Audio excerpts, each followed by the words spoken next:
Student, आज हम हिंदी में लेसन नंबर 10 गड़ा धन पढ़ने वाले हैं। गड़ा धन का मतलब आपको पता है कि धन यानी क्या होता है? पैसा, रुपया, है ना। तो धन को कहीं ज़मीन के अंदर गाड़ देना, इसीलिए कहा गया है गड़ा धन। तो यह एक कहानी, जो ये कहानी दी है, ये है एक किसान की जिसके 4 बेटे थे। हमने बचपन में ऑलरेडी सुना है कि 4 बेटे थे, चारों आलसी थे। उसी तरह से यह कहानी है, ठीक है। तो अब हम इसको पढ़ेंगे, आप ध्यान दीजिए। मैं एक्सप्लेनेशन कर रही हूँ। सुंदरपुर गांव में रामदीन नामक किसान रहता था। कहाँ रहता था रामदीन नाम का किसान? सुंदरपुर गांव में। तो रामदीन एक किसान का नाम है और सुंदरपुर एक गांव का नाम है। किसान पता है आपको, जो खेती करता है, जो हमें अनाज पैदा करके देता है, उसे कहा जाता है किसान, ठीक है। तो रामदीन किसान कहाँ रहता था? सुंदरपुर गांव में। उसके 4 बेटे थे। और रामदीन के कितने बेटे थे? 4 बेटे थे। रामदीन स्वयं तो बहुत परिश्रमी था, पर उसके चारों बेटे बड़े आलसी थे। तो रामदीन तो देखो बहुत परिश्रमी था। परिश्रमी का मतलब होता है मेहनती था। लेकिन उसके जो 4 बेटे थे वह कैसे थे? बहुत आलसी थे। आलसी मतलब काम काज करना नहीं जानते थे, ठीक है। तो किसान के बेटे कैसे थे? आलसी थे। हर समय इधर उधर बैठकर गप्पे मारा करते थे। और इधर उधर बैठकर मतलब अभी यहाँ बैठे तो कभी और कहीं बैठेंगे। बैठकर गप्पे मारना, गप्पे मतलब बातें करते रहते थे। कोई काम वाम करते नहीं थे, सिर्फ बैठकर क्या करना? सारा टाइम गप्पे मारा करते थे। रामदीन उनके इस अल्हड़पन से परेशान था। अल्हड़पन मतलब बचपन में को बोलते अल्हड़पन। जब बच्चे जवान हो जाते हैं, बड़े हो जाते हैं, तो उन्हें काम धंधा करना चाहिए। लेकिन रामदीन किसान कैसा हो चुका था? बूढ़ा हो चुके थे। वो किसान बूढ़े थे और उसके 4 अच्छे युवक बेटे बड़े हो गए थे और बिल्कुल वह काम नहीं करते थे। वह इधर उधर बैठकर गप्पे मारा करते थे, इधर उधर की बातें करते थे, बिल्कुल निठल्ले थे। इस वजह से रामदीन जो किसान है वह बहुत परेशान रहते थे। उसे हमेशा बेटों के भविष्य की चिंता सताया करती थी। किसे? रामदीन को। उनको यही लगता था कि अगर मैं मर गया तो मेरे मरने के बाद मेरे बच्चों का क्या होगा, यह चिंता उन्हें सताया करती थी। वह दिन रात यही सोचा करता था कि बेटे अपना पेट कैसे पालेंगे। वह सोचते थे कि अगर मैं मर गया, मेरे मरने के बाद ये मेरे जो 4 बेटे हैं, यह अपना पेट कैसे पालेंगे। एक रात वह इन्हीं विचारों में खोया था। एक दिन क्या हुआ कि यही बातें उसे सता रही थी कि मेरे मरने के बाद बच्चे क्या करेंगे। बार बार यही ख्याल आ रहा था। सताना मतलब बार बार एक ही चीज़ की चिंता लगना। वह दिन रात यही सोचा करता है कि बेटे अपना पेट कैसे पालेंगे। पेट पालना यानी अपना पेट कैसे भरेंगे। एक रात वह इन्हीं विचारों में खोया था। तभी उसकी पत्नी ने झिझकते हुए उसे एक उपाय सुझाया। एक दिन वह वैसे ही सोच रहा था लेटे लेटे, तब उसकी पत्नी ने, रामदीन की पत्नी ने क्या किया? एक उपाय सुझाया, एक योजना बताई बेटे को सही रास्ते लाने के लिए। उपाय सुनकर वह कुछ देर सोचता रहा। पत्नी ने उपाय बता दिया और जो रामदीन है यह कुछ देर थोड़ा सोचता रहा कि यह उपाय करना सही होगा या नहीं होगा। फिर एकाएक खुशी से उछल पड़ा। फिर उसे खुशी हुई, शायद उपाय बहुत अच्छा लगा होगा। पत्नी ने जो उपाय बताया होगा वह बहुत अच्छा लगा होगा, इसीलिए रामदीन खुशी से उछल पड़ा, कूद पड़ा। अगली सुबह रामदीन ने अपने 4 बेटों को बुलाकर कहा। दूसरे दिन सुबह के समय क्या हुआ? रामदीन ने अपने 4 बेटों को बुलाया और कहा, मैं और तुम्हारी माँ अब बूढ़े हो गए हैं। मैं मतलब कौन? रामदीन और उनकी पत्नी क्या हो गए हैं, बूढ़े हो गए हैं। हम दूर तीर्थ यात्रा पर जा रहे हैं। और हम दोनों तीर्थ यात्रा यानी क्या होता है, जो बूढ़े हो जाते तो तीर्थ यात्रा पे जाते। तीर्थ यात्रा मतलब होता है भगवान के दर्शन करने के लिए जा रहे हैं। मैंने खेत में धन गाड़ कर छिपा रखा है। और रामदीन कहते हैं कि मैंने खेत में क्या छिपा रखा है, धन गाड़ कर छिपा रखा है।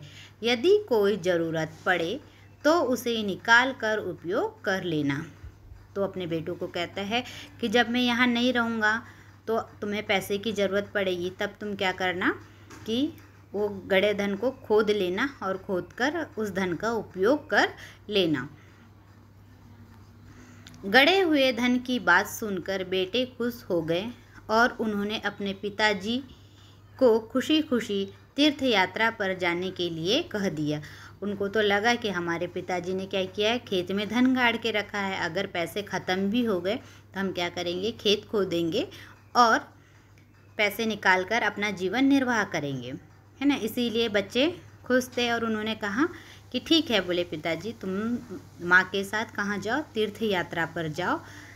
और उन्होंने अपने मम्मी और पापा को मतलब बूढ़े किसान को विदा कर दिया। वे मन ही मन खुश हो गए कि अब कुछ दिनों तक पिताजी का बंधन भी उन पर नहीं होगा। और देखो, कोई भी पिताजी है ना, कोई भी पापा अपने बच्चों को गलत चीज़ करने से डांटते हैं। अगर आप भी कुछ गलत करते हैं तो पेरेंट्स डांटते हैं ना कि बेटा ये नहीं करना, ये सही नहीं है। वैसे ही यहाँ पर क्या हुआ कि किसान तीर्थ यात्रा पर चले गए तो बच्चों को लगा कि अब हमको रोक टोक करने वाला कोई भी नहीं है। वह बहुत खुश थे कि पिताजी की निगरानी अब उन पर नहीं होगी। रामदीन के जाने के बाद कुछ दिनों तक तो सब कुछ सामान्य चलता रहा, पर उसके बाद अब क्या हुआ, कुछ दिन के बाद रामदीन कहाँ तीर्थ यात्रा पे चले गए। जब तक पैसे थे तब तक सब कुछ ठीक था, लेकिन कुछ दिनों बाद क्या होता है देखते हैं। कुछ दिनों बाद उसके कुछ सामान्य चलता रहा, पर उसके बाद पास का धन और घर का धान्य समाप्त होने लगा। और क्या होता है कि जो पास में धन थे उन लड़कों के पास और घर में रखा अनाज क्या हो गया, धीरे धीरे ख़त्म होने लगता है। अब चारों भाई को चिंता हुई। कितने भाई थे स्टार्टिंग में बताया, 4 भाई थे। चारों भाई को क्या हो गई, चिंता सताने लगी कि अरे पैसे भी ख़त्म हो गए, अनाज भी ख़त्म हो रहा है, अब हम क्या करें। उन्हें अपने पिताजी की कही बात याद आ गई कि ज़रूरत पड़ने पर खेत में गड़ा धन निकाल लेना। उनको अपने पिताजी की बात याद आई, पापा की बात याद आई कि पिताजी ने कहा था कि अगर पैसे की ज़रूरत पड़े तो क्या करना, खेत में मैंने जो धन गाड़ के रखा है उसे खोद कर निकाल लेना। उन्होंने रात के समय खेत की खुदाई का काम आरंभ किया और वो चारों बेटों ने क्या किया, रात के समय खेत की खुदाई करना स्टार्ट कर दिया। वे 2-3 रातें खेत को खोदते रहे, पर कहीं भी उन्हें गड़ा हुआ धन नहीं मिला। अब देखो 4 भाई थे, उनका खेत था, उन्होंने 3 दिन तक 2-3 रात में क्या किया, खेतों की खुदाई की, लेकिन उन्हें कहीं पर भी गड़ा हुआ धन नहीं मिला, क्योंकि पिताजी ने उन्हें ये नहीं बताया था ना कि धन कौन सी जगह पे रखा है। कोई स्पेस बताया था क्या, पर्टिकुलर जगह बताया था, नहीं बताया था। बस उनने बोल दिया था खेत में धन है, अगर ज़रूरत पड़ी तो खोद कर निकाल लेना। अब जब इन्हें पैसे की ज़रूरत पड़ी, अनाज की ज़रूरत पड़ी, तो इनको लगा कि चलो खेत में धन है उसे निकाल लेते। एक कोना खोदा, दूसरा कोना खोदा, कहीं पर भी इन्हें पैसे नहीं मिला। ऐसे करते करते इन्होंने पूरा खेत खोद डाला। किसने, किसान के बेटे ने। रात भर के परिश्रम से वे बहुत थक गए थे। अब 2-3 दिन तक खेत खोदते रहे, लेकिन उन्हें धन नहीं मिला। इससे वह चारों किसान के बेटे बहुत थक गए थे। जब सुबह बहुत निराश और हताश होकर वे चारों अपने घर लौट रहे थे। जब सुबह निराश, परेशान, हताश, थके हुए होकर खेत से वापस लौट रहे थे, तभी रामदीन के परम मित्र हरिनाथ ने पूछा। रामदीन के परम मित्र का नाम क्या था, हरिनाथ। तो जब ये चारों वापस आ रहे थे हताश निराश बिल्कुल दुखी होकर कि पैसे नहीं मिले हैं, तभी उन्हें रामदीन के जो फ्रेंड है ना, परम मित्र मतलब बेस्ट फ्रेंड मिलते हैं। क्या नाम है उनका? हरिनाथ। और तो उन्होंने पूछा तुम सब थके हुए क्यों हो? हरिनाथ जी ने क्या पूछा कि तुम सब थके हुए क्यों हो? तुम कारण जानने के बाद हरिनाथ ने उन चारों को एक सलाह देते हुए कहा। और जैसे ही हरिनाथ ने पूछा उन्होंने बताया कि पिताजी तो कहाँ गए? तीर्थ यात्रा पर गए हैं। उन्होंने कहा था अगर तुम्हारे पास के पैसे ख़त्म होंगे तो मैंने धन खेत में गाड़ के रखा है। तो अब हमारे पैसे ख़त्म हो गए थे तो हम क्या कर रहे थे? खेत खोदने गए थे, लेकिन हमें धन नहीं मिला। हमने सारा खेत खोद लिया लेकिन पिताजी ने जो गाड़ा था धन वो हमें कहीं पर भी प्राप्त नहीं हुआ। यह सुनकर हरिनाथ जी उन्हें क्या देते हैं? एक सलाह देते हैं। उन चारों बच्चों को एक सलाह देते हैं, तुम लोगों ने खेत तो खोद ही लिया है, अब उसमें बीज बो दो। तो हरिनाथ कहते हैं कि तुम लोगों ने क्या किया? खेत तो खोद ही लिया है, अब उसमें क्या करो? बीज भी बो दो।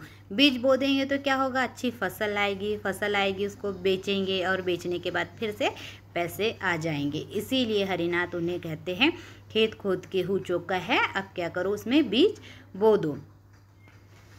चारों भाइयों के उदास चेहरों पर खुशी की लहर दौड़ गई। तो इन्हें लगा चलो ठीक है, अच्छा लगा उन्हें सुनकर कि अभी खेत तो खुद ही गया है तो हम क्या करें? इसमें बीज ही बो देंगे। उन्होंने हरिनाथ के कहे अनुसार ही किया और जैसे हरिनाथ जी ने बताया था वैसे ही उन चारों लड़कों ने किया। खेत में नन्हे नन्हे अंकुर निकल आए। अब बीज बो दिए, बारिश पड़ी, बारिश गिरने के बाद खेत में क्या हुए? छोटे छोटे अंकुर निकल आए। उन चारों के मन में उत्साह जाग गया। और देखो अंकुर निकल आते हैं तो किसानों के मन में बहुत उत्साह होते, बहुत खुश हो जाते हैं कि उन्हें फसल अब अच्छी होगी।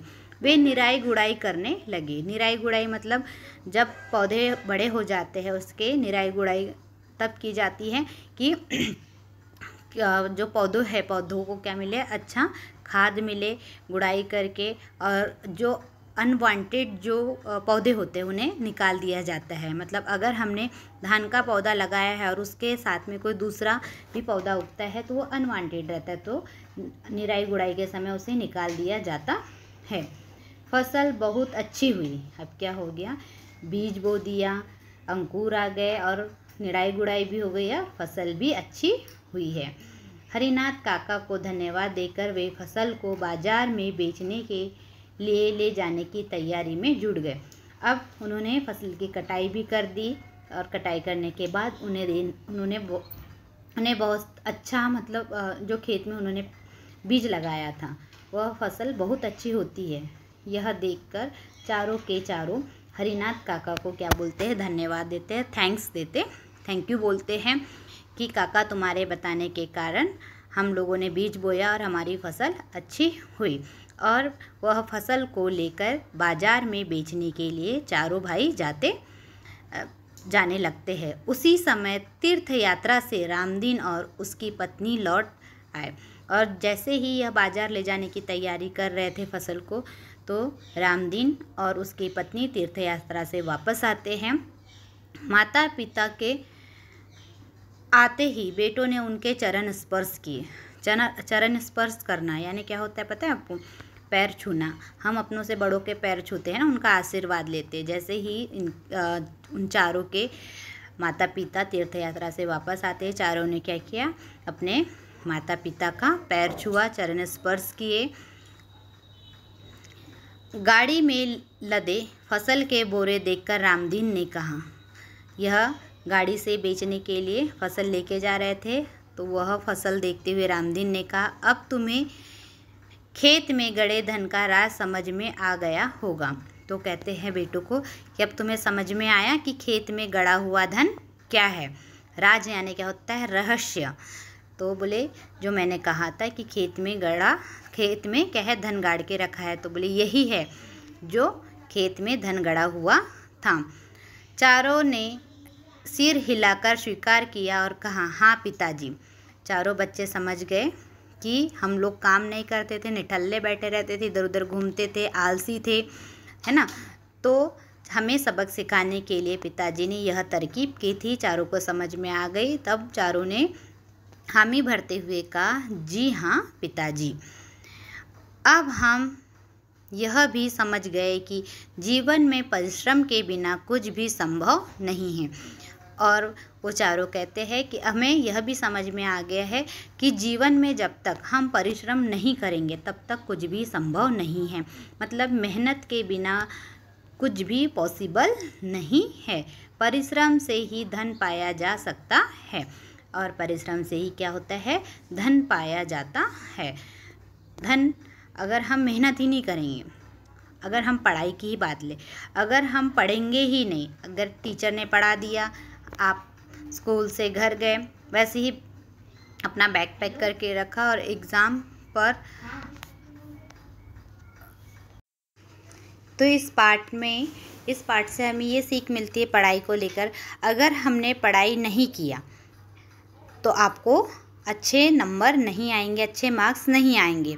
तो हमें अच्छे मार्क्स लाना है तो हमें मेहनत करना पड़ेगा, है ना।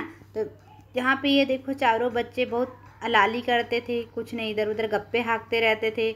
आखिर में इनके पेरेंट्स ने इनको सबक सिखाने के लिए तीर्थ यात्रा पे चले गए, और अच्छा उन्हें एक अपनी मेहनत का फल भी मिला। यदि आप भी ठीक से पढ़ाई करते हैं सभी सब्जेक्ट की, तो आपको डेफिनेटली अच्छे मार्क्स मिलेंगे, है ना। तो हमें क्या करना है, हमेशा मन लगाकर पढ़ाई करना है, मेहनत करना है। अगर हम मेहनत करेंगे तो सफल हो जाएंगे। आपको यह पार्ट समझ में आ गया होगा। आगे इसके क्वेश्चन आंसर यहाँ पे दिया है, देखिए, थोड़ा सा क्वेश्चन आंसर देख ही लेते हैं। रामदीन परेशान क्यों था? क्योंकि उसके चारों बच्चे कैसे थे? आलसी थे, और उनके रामदीन को उनके बच्चों की चिंता सताया करती थी, इसलिए वो परेशान थे। तीर्थ यात्रा पर निकलने के साथ रामदीन ने बेटों से क्या कहा था कि मैंने, अगर तुम्हें धन की कुछ ज़रूरत पड़े तो मैंने खेत में कुछ धन गाड़ के रखा है, आप निकाल लेना। चारों भाइयों को पिताजी की कौन सी बात याद आई? क्या होता है, आपको पता है कि जब पैसे ख़त्म हो जाते, धान्य घर का ख़त्म हो जाता है, तो चारों भाइयों को याद आती है कि पिताजी ने कहा था कि ज़रूरत पड़ने पर खेत में गड़ा हुआ धन निकाल लेना। चारों भाइयों के मन में उत्साह कब जागा? जब खेत में अंकुर